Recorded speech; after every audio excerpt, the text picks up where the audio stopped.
আসসালামু আলাইকুম। কেমন আছেন সবাই? আশা করছি সবাই খুবই ভালো আছেন। আলহামদুলিল্লাহ আমিও খুব ভালো আছি। Welcome to my channel Ruma kitchen. Ruma কিচেনে আপনাদের সবাইকে অনেক অনেক স্বাগত। আজকে যে রেসিপিটা আপনাদের সঙ্গে আমি শেয়ার করছি সেটা প্রথম থেকে শেষ পর্যন্ত আমার ভিডিওটা দেখে নিন। আশা করছি আপনাদের খুবই ভালো লাগবে। আমি যে রেসিপিটা আপনাদের সঙ্গে শেয়ার করব সেটা হলো পাবদা মাছ। দেখতেই পাচ্ছেন ঠিক এরকম সাইজের পাবদা মাছ আমি নিয়ে নিয়েছি। এবার আমি পাবদা মাছটাকে লবণ আর হলুদ দিয়ে ভালোভাবে মাখিয়ে নেব। এখানে আমি পরিমাণ মতো হলুদ লবণ দিয়ে দেব। মাছটাকে আমি মাখিয়ে নেব হাত দিয়ে। কিভাবে রান্নাটা করছি তাহলে আপনারা প্রথম থেকে শেষ পর্যন্ত আমার ভিডিওটা দেখতে থাকুন। আশা করছি ভালো লাগবে আপনাদের আজকের রেসিপিটা। দেখুন সব মাছগুলোর মধ্যে কিন্তু আমি লবণ হলুদ মাখিয়ে নিয়েছি ভালোভাবে।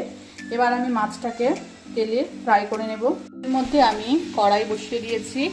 এবার আমি এখানে পরিমাণ মতো সরষের তেল দিয়ে দেবো মাছটাকে ফ্রাই করার জন্য।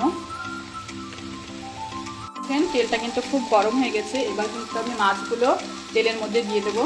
খুবই সাবধানে কিন্তু দিতে হবে। পাবদা মাছ কিন্তু প্রচণ্ড থাকে। একে একে করে আমি দিয়ে দিচ্ছি মাছগুলো ভাজার জন্য। মাছটা ফ্রাই করা হয়ে গেছে। এবার কিন্তু আমি মাছটাকে খুবই সাবধানে উল্টে দেবো। পাবদা মাছ কিন্তু খুবই নরম হয়। আপনারা কিন্তু খুবই সাবধানে ভাজবেন মাছটাকে। মাছগুলো কিন্তু আমার ভাজা হয়ে গেছে। এবার কিন্তু মাছগুলো আমি তুলে নেব।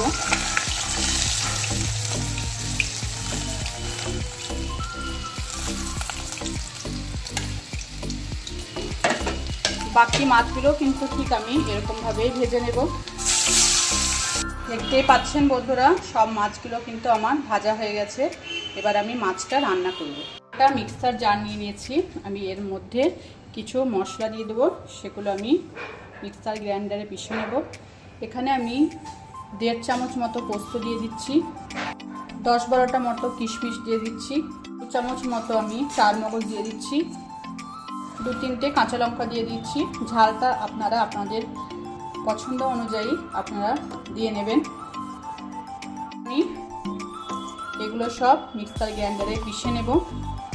দেখুন বন্ধুরা আমি কিন্তু এখানে 150 গ্রাম দই নিয়ে নিয়েছি মাছটা রান্না করার জন্য। আর এখানে কিছু আমি টমেটো কুচি করে নিয়েছি। তাহলে দেখতে থাকুন আমার রান্নাটা। আমি মাছ ভাজা তেলের মধ্যেই মাছটা রান্না করে নেব। তেলটা আমার গরম হয়ে গেছে। কিছু আমি এর মধ্যে ফোড়ন দেব, কালো জিরে আর শুকনো লঙ্কা। ফোড়নটাকে আমি হালকা করে ভাজা ভাজা করে নেব। ভাজা ভাজা হয়ে গেছে। আমি এবার এর মধ্যে টমেটো কুচি দিয়ে দেবো। নাড়াচাড়া করে নেব টমেটোটাকে।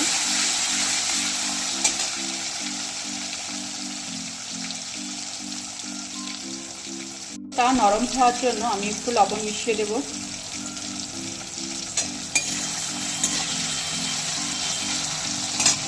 তাদেরকে তো আমার জানানোই হয়নি যে আজকে আমি পাবদা মাছে কী রান্না করছি।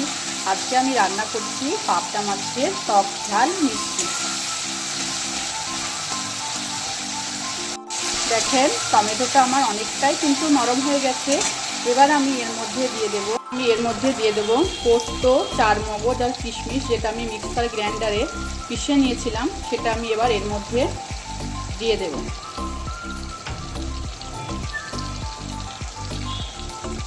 মশলাটা দিয়ে আমি ভালো করে নাড়াচাড়া করে নেব।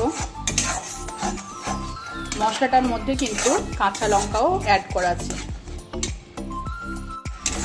ভালোভাবে মশলাটা আমি কষিয়ে নেব। এই রান্নাটা কিন্তু অসাধারণ খেতে লাগে গরম গরম ভাত দিয়ে। বন্ধুরা আপনারা কিন্তু অবশ্যই আমার রেসিপিটা ফলো করে একবার বাড়িতে তৈরি করে নেবেন।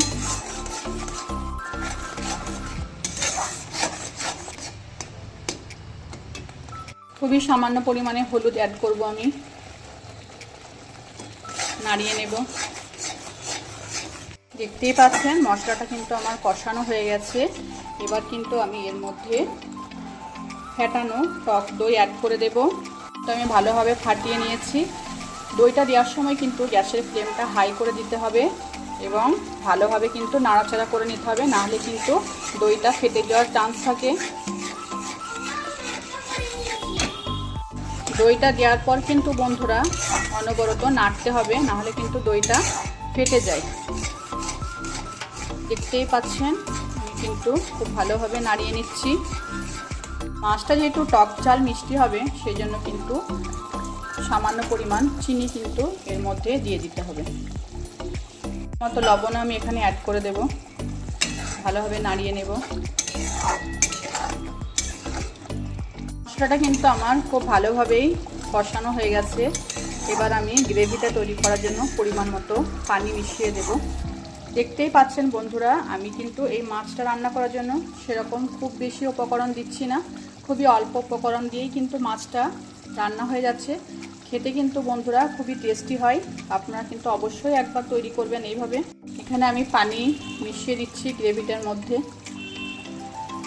এটা কিন্তু খুব পাতলা ঝোল হবে না, একদমই গা মাখা এরকমই ঝোলটা কিন্তু বন্ধুরা একদমই পাতলা হবে না, একদমই মাখো ঝোলটা হবে। গ্রেভিটা ফুটে গেলে আমি কিন্তু মাছটা দিয়ে দেব। দেখতে পাচ্ছেন বন্ধুরা, ঝোলটা কিন্তু আমার ফুটে গেছে। এবার আমি এর মধ্যে মাছগুলো অ্যাড করে দেব।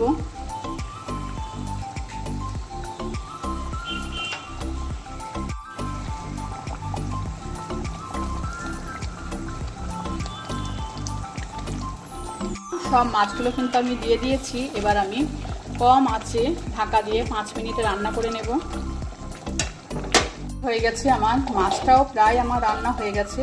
এবার আমি কয়েকটা কাঁচা লঙ্কা আমি ওপর থেকে দিয়ে দেবো, তাহলে কিন্তু মাছটা আমার রান্না হয়ে যাবে। দেখতে পাচ্ছেন বন্ধুরা, মাছটা কিন্তু আমার রান্না হয়ে গেছে। এবার কিন্তু আমি মাছটাকে নামিয়ে নেব। নামানোর পরে কিন্তু গ্রেভিটা আর একটু টেনে নেবে। এবার আমি গ্যাসটা বন্ধ করে দেব। যদি আমার ভালো লেগে থাকে তাহলে অবশ্যই আমার চ্যানেলটিকে সাবস্ক্রাইব করবেন, কমেন্ট করে আমাকে জানাবেন যে আমার রান্না কেমন লাগছে, একটা লাইক দিয়ে দেবেন। আজকে আসছি, আবার কোনোদিন নতুন রেসিপি নিয়ে আপনাদের সামনে হাজির হব। খোদা হাফেজ।